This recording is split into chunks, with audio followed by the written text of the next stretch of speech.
8. 상군 열전. 등용하지 않으려면 죽이십시오. 상군은 위나라 왕의 여러 첩이난 공자로서 이름은 앙이고 성은 공손씨이며 그 조상은 성이 희였다. 공손왕은 젊어서부터 혁명의 학문을 좋아하고 위나라 재상인 공숙좌를 섬겨 중서자는 대부의 집안일을 맡아보는 사람입니다. 중서자가 되었다. 공숙좌는 상황이 현명한 줄은 알았지만 위나라 왕에게 추천할 기회를 얻지 못했다. 마침 공숙좌가 병에 걸리자 위나라 해왕이 직접 찾아와 병 문안을 하며 말했다. 만일 공숙의 병이 낫지 않는다면 앞으로 사직을 어찌하면 좋겠소? 공숙좌는 말했다. 제 중서자로 있는 공손왕은 나이는 비록 어리지만 재능이 빼어납니다. 원컨대 왕께서는 나라리를 그에게 맡기고 다스리는 이치를 들으십시오. 왕은 아무 말도 하지 않았다. 왕이 가려고 하자 공숙좌는 주위 사람들을 물러나게 하고 말했다. 왕께서 공손왕을 등용하지 않으시려거든 반드시 그를 죽여 국경을 넘지 못하게 하십시오. 왕은 그렇게 하기로 하고 돌아갔다. 공숙좌는 공손왕을 불러 사과했다. 오늘 왕께서 재상이 될 만한 인물을 묻기에 나는 당신을 추천하였으나 왕의 낯빛을 보니 내 말을 받아들이지 않을 것 같아서 나는 군주가 먼저이고 신하가 나중에야 한다고 생각하므로 왕께서 당신을 기용하지 않으시려면 죽여야 한다고 하였소. 왕은 나에게 그렇게 하시겠다고 하였소. 그대는 빨리 떠나시오. 그러지 않으면 곧 붙잡힐 것이오. 공손왕이 말했다. 저 왕께서는 당신의 말을 듣고도 저를 임용하지 않은데 또 어찌 당신 말을 들어 저를 죽이겠습니까? 끝내 떠나지 않았다. 해왕은 돌아와서 주위 신하들에게 말했다. 공숙자의 병이 깊어 슬퍼 과인들은 공손왕에게 듣고 나라를 다스리라고 하니 어찌 황당하지 않겠소? 상대방의 마음을 알아야 성공적인 유세를 할 수 있다. 공숙좌가 세상을 떠난 뒤 공손왕은 진나라 효공이 전국에 어진이를 찾는다는 포고령을 내리고 목공의 폐업을 잃었던 동쪽 땅을 되찾으려 한다는 말을 듣고 서쪽 진나라로 들어가 효공이 아끼는 신하 경감, 경시성을 가진 태감입니다. 경감을 통해 효공을 만났다. 효공은 위왕을 만나 나라 일에 대해 매우 오랫동안 이야기를 나누었으나 효공은 때때로 졸며 듣지 않았다. 위왕이 물러나오자 효공은 경감에게 화를 내며 말했다. 당신의 빈객은 과대망상에 빠진 사람인데 어떻게 임용할 수 있겠는가? 경감이 위왕을 꾸짖자 위왕은 말했다. 제가 효공에게 제도는 전설 속의 오제가 나라를 다스린 이치와 계책입니다. 제가 효공에게 제도를 말씀드렸는데 그 뜻을 깨닫지 못하신 모양이군요. 다시 뒤에 한 번 더 효공을 뵐 수 있도록 청하였다. 위왕은 다시 효공을 만나 첫 번째 만났을 때보다 더 열심히 말씀드렸지만 마음을 얻지는 못했다. 위왕이 물러나오자 효공은 또 경감을 꾸짖었고 경감도 위왕을 나무랐다. 위왕이 말했다. 제가 공에게 이 왕도는 우왕, 탕왕, 문왕, 무왕이 천하를 통일시킨 이론과 방법입니다. 제가 공에게 왕도를 설명하였는데 마음에 들지 않는 모양이군요. 한 번 더 효공을 만나게 해 주십시오. 위왕은 또다시 효공을 만났다.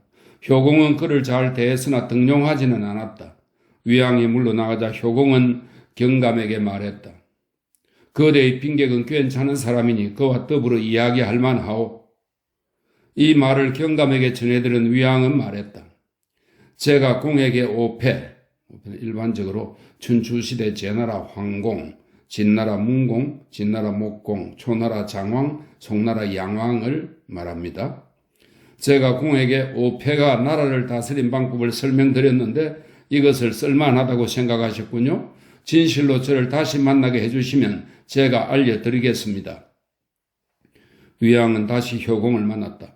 효공은 더불어 이야기하는데 위왕의 말을 들으면 들을수록 흥미가 생겨 무릎이 위왕 자리 앞으로 나오는 것도 알지 못하였다. 효공은 여러 날 말을 주고받아도 실증이 나지 않았다. 경감이 물었다. 그대는 어떤 방법으로 우리 주군의 마음을 사로잡아서 우리 주군께서 매우 기뻐하고 있으니 말이요. 위왕이 말했다. 저는 공에게 삼왕 오제의 도를 실행하면 3대에 견주을 만한 태평성대를 누릴 것이라고 말씀드렸습니다. 그러나 주군께서는 너무나 길고 멀어서 나는 기다릴 수 없소. 그리고 어진군주는 자기가 자리에 있을 때 세상의 이름을 나타내는데 어찌 속을 태우며 수십 년 또는 수백 년 뒤에 제왕의 사업을 이루기를 기다릴 수 있겠소? 라고 하셨습니다. 그래서 제가 강한 나라를 만드는 방법을 주군께 말씀드렸더니 주군께서 기뻐하신 것뿐입니다. 하지만 은주 시대 임금의 덕행에 견주기는 어렵습니다. 옛것을 따르는 것만이 능사는 아니다. 효공은 위왕을 등용했지만 위왕이 법을 바꾸려고 하자 세상 사람들이 자기를 비방할까 두려웠다. 위왕이 말했다. 의심스러워하면서 행동하면 공명이 따르지 않고 의심스러워하면서 일을 하면 공도 세울 수 없습니다. 또 다른 사람보다도 고상한 행동을 하는 자는 정녕 세상 사람들에게 비난받기 마련이며 혼자만 아는 지혜를 가진 자는 반드시 사람들에게 오만하다는 말을 듣게 마련입니다. 어리석은 자는 이미 이루어진 일도 모르지만 지혜로운 자는 움트기도 전에 압니다. 백성은 일을 시작할 때는 더불어 상의할 수 없으나 일이 성공하면 함께 즐길 수 있습니다. 가장 높은 덕을 논의하는 자는 세속과 타협하지 않으며 큰 공을 이루는 자는 뭇 사람과 상의하지 않습니다. 그러므로 성인은 나라를 강하게 할 수 있으면 구태의 옛것을 본떠지 않고 백성을 이롭게 할 수 있으면 옛날의 예학 제도를 쫓지 않았습니다. 효공이 대답했다. 옳은 말이요. 감룡은 말했다. 그렇지 않습니다. 성인은 백성의 풍속을 바꾸지 않고 교화시키며 지혜로운 자는 법을 바꾸지 않고 다스립니다.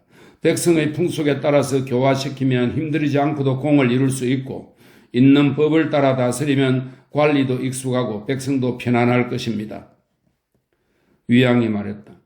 감룡이 말하는 것은 세속에서 하는 말입니다. 평범한 사람들은 옛 풍속에 안주하고 학자들은 자기가 들은 것에만 빠져듭니다. 이 두 부류의 사람은 관직에 있으면서 법을 지키게 할 수는 있지만 법 이외의 문제를 더불어 논의할 수는 없습니다. 3대는 예학을 달리하고도 천하에서 왕노릇을 하였고 500, 춘추 5패입니다. 500은 법제를 달리하고도 천하의 우두머리가 되었습니다. 지혜로운 자는 법을 만들고 어리석은 자는 통제를 받으며 현명한 자는 예법을 고치고 평범한 자는 얼매입니다. 두지가 말했다. 이로움이 100배가 되지 못하면 법을 바꿀 수 없고 효과가 10배가 되지 못하면 기물을 바꾸어서는 안 됩니다. 옛것을 본받으면 허물이 없고 옛법을 따르면 사악함이 없게 됩니다. 위왕이 말했다. 세상을 다스리는 데는 한 가지 길만 있는 것이 아니므로 그 나라에 편하면 옛날 법을 본받을 필요가 없습니다. 그러므로 탕왕과 무왕은 옛법을 따르지 않았지만 왕노릇을 하였고 하나라 거왕과 은나라 주왕은 옛법을 바꾸지 않았지만 멸망했습니다. 옛날 법을 반대한다고 해서 비난할 것도 아니고 옛법을 따른다고 하여 칭찬할 것도 못됩니다. 효공이 말했다. 좋소. 효공은 위왕을 좌서장으로 삼고 마침내 법을 바꾸라는 명을 확정하였다. 새로 만든 법은 믿음 속에서 꼽힐 수 있다. 법령에 따르면 백성을 10집 또는 5집을 한 조로 묶어 서로 잘못을 감시하도록 하고 한 집이 죄를 지으면 그 조가 똑같이 벌을 받는다. 죄 지은 것을 알리지 않는 사람은 허리를 자르는 벌로 다스리고 또 그것을 알린 사람에게는 적의 머리를 뺀 것과 같은 상을 주며 죄를 숨기는 사람은 적에게 항복한 사람과 똑같은 벌을 준다. 백성 가운데 한 집에 남자가 2명 이상인데 세대가 분리되어 있지 않으면 부세를 2배로 한다. 군대에서 공을 세운 사람은 각각 그 공의 크고 작음에 따라 벼슬을 올려주고 사사로의 싸움을 일삼는 자는 각각 가볍고 무거움에 따라 크고 작은 형벌을 받는다. 본업에 힘써 밭을 갈고 길삼을 하여 곡식이나 비단을 많이 바치는 사람에게는 부역과 부세를 면제한다. 상공업에 종사하여 이익만을 추구하는 자와 게을러서 가난한 자는 모두 체포하여 관청의 노비로 삼는다.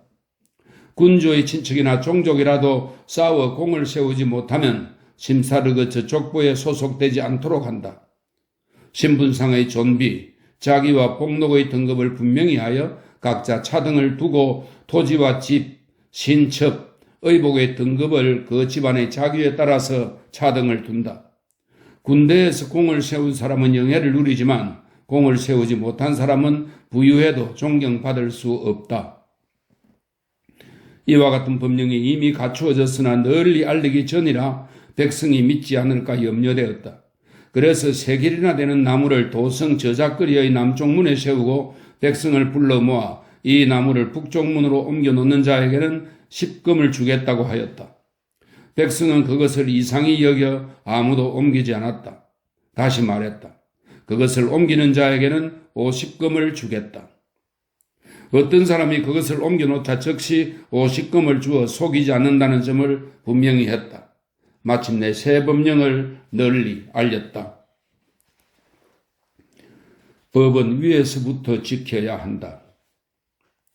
법령이 백성에게 시행된 지 1년 만에 진나라 백성 가운데 도성까지 올라와 새 법령이 불편하다고 호소하는 자가 1000명을 헤아릴 정도였다. 바로 그 무렵 태자가 법을 어기자 위왕은 이렇게 말했다. 법이 시행되지 못하는 것은 위에서부터 그것을 어기기 때문이다. 법에 따라 태자를 처벌하려고 했다. 그러나 태자는 군주의 뒤를 이을 사람이니 형벌을 가할 수도 없어서 태자의 탭으로 있던 공자선을 처벌하고 태사는 임금을 보좌하는 관직입니다. 태사 공손가의 이마에 글자를 새기는 형벌을 내렸다. 그 다음 날부터 진나라 백성은 모두 새로운 법령을 지켰다. 법령이 시행된 지 10년이 되자 진나라 백성은 크게 기뻐하면서 만족스러워하고 길에 물건이 떨어져 있어도 주워가지 않으며 산에는 도적이 없고 집집마다 풍족하며 사람마다 마음이 넉넉했다. 백성은 공적인 전투에는 용감하고 사사로운 싸움에는 두려워하였으며 시골이나 고을이 잘 다스려졌다. 진나라 백성 가운데 예전에는 법령이 불편했으나 이제 와서는 편하다고 말하는 자가 있었다. 위왕은 말했다. 이들은 모두 교화를 어지럽히는 백성들이다. 그러고는 그들을 전부 변방지역으로 쫓아버렸다. 그 뒤로는 감히 새로운 법에 대해서 논의하는 자가 없었다. 이에 왕은 위왕을 대량조로 삼았다. 위왕은 병사를 이끌고 위나라 수도 안읍을 에워싸 항복시켰다. 3년 뒤에는 함양에 궁궐과 궁정을 짓고 진나라는 도읍을 옹에서 함양으로 옮겼다. 그리고 백성은 아버지와 자식 또는 형제가 한 집에 사는 것을 금지한다는 명령을 내렸다. 또 작은 고을과 읍을 모아 현을 만들고 현령이나 현성을 두니 모두 31현이 되었다. 농지를 정리하여 경지 간의 가로와 세로 경계를 터 농사를 짓게 하고 부세를 공평히 하였으며 도량형도 통일하였다. 이러한 일을 실시한 지 4년이 지난 어느 날 공자건이 또 법령을 어겨 의형은 코를 베는 형벌입니다. 의형을 받았다. 5년이 지나자 진나라 백성의 생활이 넉넉해지고 병력이 강해졌다. 주나라 천자가 조상의 제사에 쓴 고기를 효공에게 보내니 제후가 모두 축하해 주었다. 배 속에 있는 질병을 없애라. 그 이듬해 제나라는 위나라 군사를 위나라 업인 마릉에서 물리쳐 위나라 태자 신을 사로잡고 장군 박년을 죽였다. 그 다음 해에 위왕은 효공에게 유세하여 말했다. 진나라와 위나라의 관계는 마치 사람의 뱃속에 속병이 난 것과 같아 위나라가 진나라를 합병하지 못하면 진나라가 위나라를 합병할 것입니다. 무엇 때문이겠습니까? 위나라는 험준한 산맥 서쪽에 자리 잡고 안읍을 도읍으로 삼고 있으며 진나라와는 하수를 경계로 하여 효산 동쪽의 이익을 모두 차지하고 있기 때문입니다. 그래서 유리할 때는 서쪽으로 향하여 진나라를 치고 지치면 동쪽으로 땅을 넓힙니다. 지금 군주의 현명함과 성스러운 떡에 힘입어 나라는 강하고 넉넉해졌습니다. 그러나 위나라는 지난해에 제나라에게 크게 지자 제후들이 모반하였으니 이 틈을 타 위나라를 정벌할 수 있습니다. 위나라가 진나라의 공격을 견디지 못하면 반드시 동쪽으로 옮겨갈 것입니다. 위나라가 동쪽으로 옮겨가면 진나라는 하수와 효산의 견고함에 의지하여 동쪽의 제후들을 제압할 수 있으니 이것이 바로 제왕의 대업입니다. 효공도 옳다고 생각하고 위왕을 장군으로 삼아 위나라를 치게 하였다. 위나라는 공자 앙을 장수로 삼아 진나라를 맞아 싸우게 하였다. 양쪽 군사가 대치하고 있을 때 위왕은 위나라 장군 공자 앙에게 편지를 보내 말했다. 저는 본래 공자와 가까운 사이였습니다. 비록 지금은 모두 두 나라의 장수가 되었지만 차마 서로 공격할 수 없으니 공자와 직접 만나 서로 마주보며 맹약을 맺은 뒤 즐겁게 마시고 병력을 거두어 진나라와 위나라를 평안하게 합시다. 위나라 공자 앙도 그 말이 옳다고 생각하였다. 만나 맹약을 맺고 나서 술을 마셨다. 그러나 그때 위왕은 미리 숨겨두었던 무장한 병사들에게 위나라 공자 앙을 습격하게 하여 사로잡고 위나라 군대를 쳐서 모조리 깨뜨리고 진나라로 돌아왔다. 위나라 해왕은 자신의 군사가 제나라와 진나라에게 여러 차례 저 나라 안이 텅 비고 나날이 땅이 줄어드는 것을 두려워해 사자를 보내 하수 서쪽 땅을 나누어 진나라에게 바치고 강화를 맺었다. 그리고 위나라는 결국 안읍을 떠나 대량으로 도읍을 옮겼다. 위나라 해왕은 말했다. 과인이 공숙자의 말을 듣지 않은 것이 한스럽구나. 위왕이 위나라 군대를 쳐부수고 돌아오자 진나라에서는 앙을 오와 상의 15읍에 봉하고 봉호를 상군이라 했다. 사람의 마음을 잃는 자는 망한다.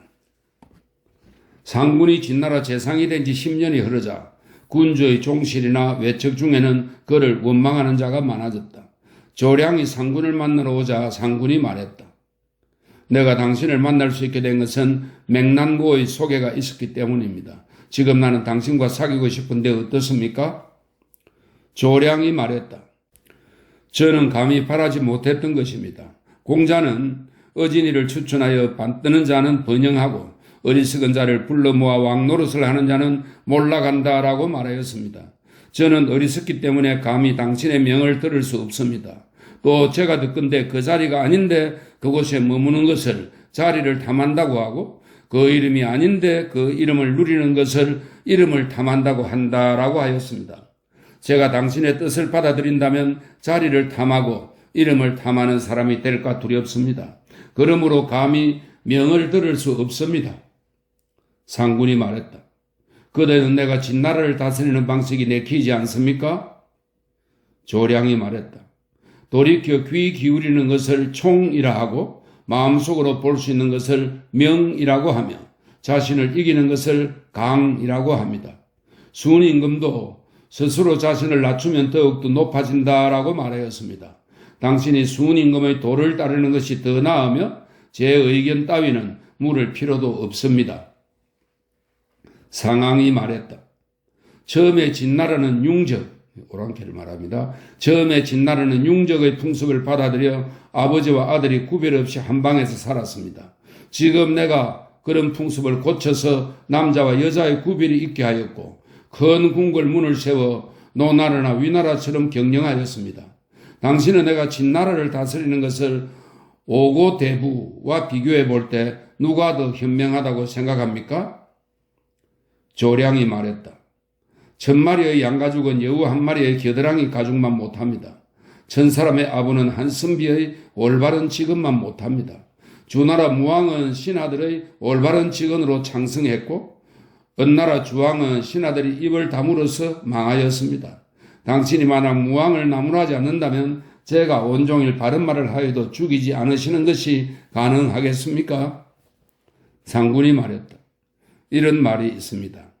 거칠의 말은 허황되고 속에 있는 말은 진실되며 괴로운 말은 약이 되고 달콤한 말은 독이 된다. 선생께서 진정으로 온종일 바른 말을 해주신다면 나에게 약이 될 것입니다. 나는 선생을 스승으로 섬기려 하는데 선생께서는 또 어찌하여 사양하려 하십니까? 조량이 말했다.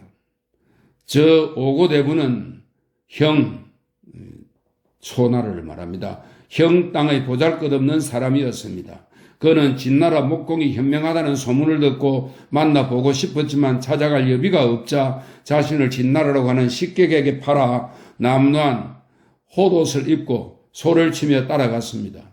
그로부터 1년이 지났어야 목공은 그를 알아보고 소의 여물이나 먹이던 미천한 그를 첨가하여 백성의 윗자리에 두었는데 진나라에서는 이 일에 감히 원망하는 자가 아무도 없었습니다.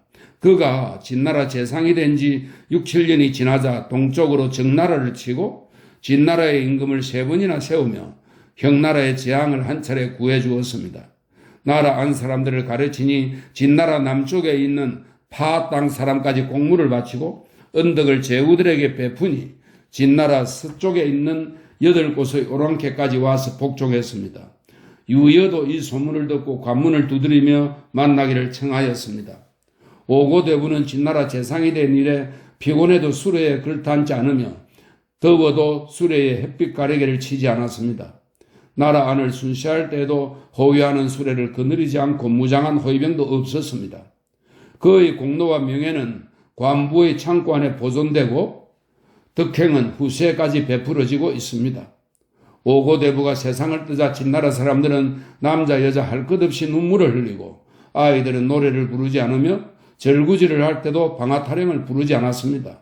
이것은 오고대부의 덕정 때문입니다.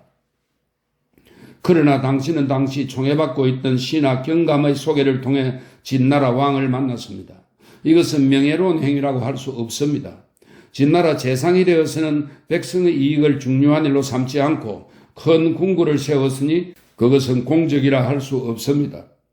태자의 태사와 태후에게 형벌을 가하고 이마에 먹물을 들이며 무서운 형벌로 백성을 상하게 한 것은 원한을 사고 재앙을 쌓아놓은 일입니다.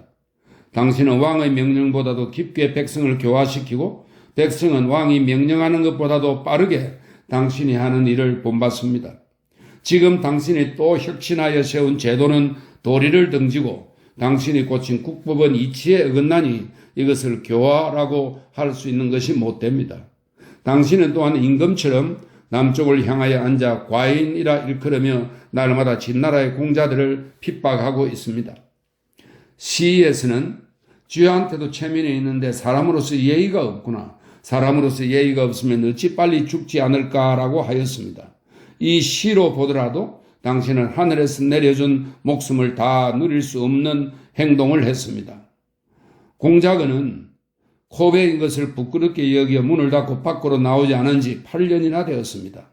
당신은 또 축환을 죽이고 공손가를 경형으로 다스렸습니다.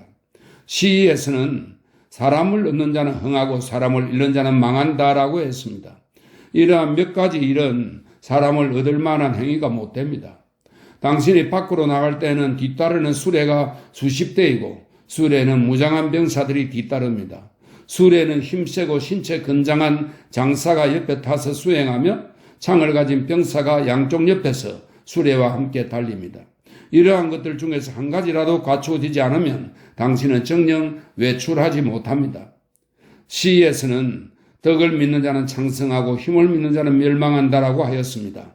당신은 위태롭기가 아침 이슬과 같은데 아직 목숨을 연장하여 더 오래 살기를 바라십니까?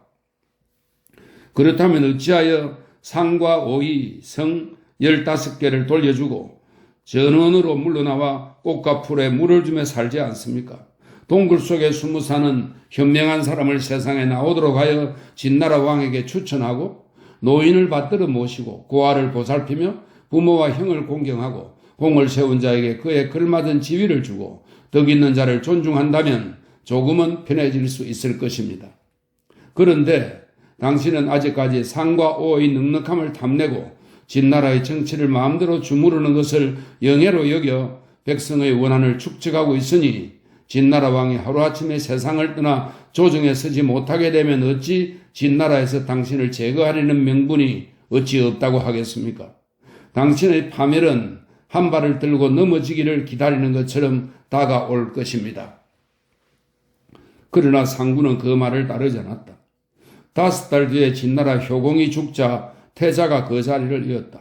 그러자 공자근과 그를 따르는 자들이 상군이 반란을 일으키려 한다고 밀고 하자 왕은 관리를 보내 상군을 잡아오게 했다.